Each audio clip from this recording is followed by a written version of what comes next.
Hello, I'm Neil Nunes with the BBC News. The Ukrainian president says Russia has launched its anticipated large-scale offensive in the east of the country. Volodymyr Zelensky said the battle for the Donbas region had begun and a large number of Russian troops were now focused on the operation for which they had been preparing. Our correspondent Dan Johnson was listening to the speech.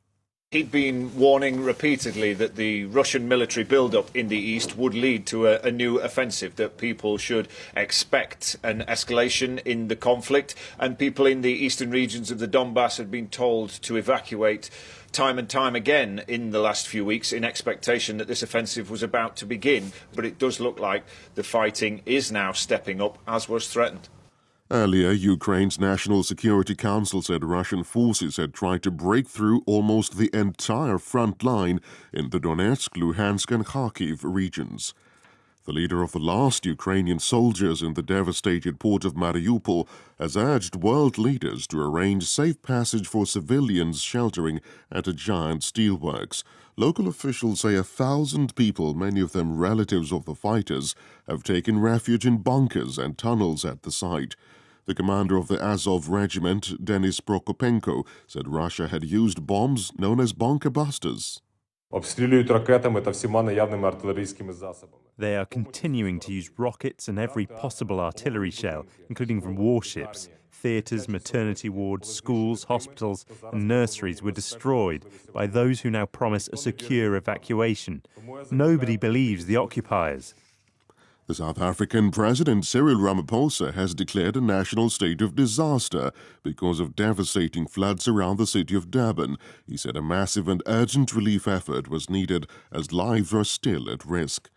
For a second consecutive day, the authorities in the Chinese city of Shanghai have reported coronavirus deaths. They say 7 people infected with COVID-19 died on Monday, bringing the official number of dead in the city's latest outbreak to 10. A Biden administration official has said passengers will no longer have to wear a face mask on planes, trains, and other public transport in the U.S. after a federal judge ruled that the requirement was unlawful. A judge in Florida said they had exceeded their legal powers. These New York subway passengers gave their reaction. I know some people wear them because they make them feel safe. I know some people wear them because they're required to. So I think it's going to be a partisan issue for forever. It doesn't matter to me what they do in Florida. I'm still going to be wearing my mask. I just feel like mask mandates are coming down too quickly. People at my school are getting it like every day. BBC News. The Israeli Air Force has carried out airstrikes in the Gaza Strip hours after a Palestinian rocket attack on Israel. A number of explosions took place in the Khan Yunis area in the south of the Strip.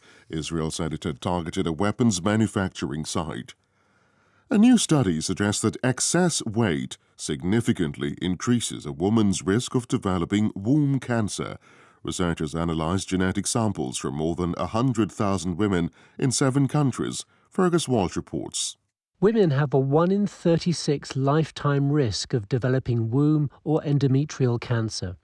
This study found that risk rose by 88% for every 5 extra units of BMI, body mass index.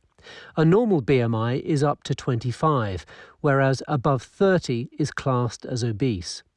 The study, funded by Cancer Research UK, also found that the levels of 2 hormones, insulin and testosterone, both influenced by weight gain, also increase the likelihood of being diagnosed with womb cancer. People in East Timor are heading to the polls in the second and final round of the presidential election. They're choosing between the Nobel laureate and veteran politician José Ramos Horta and the former guerrilla fighter and incumbent president Francisco Gutierrez. Mr. Ramos Horta won more than 46% of votes in the first round.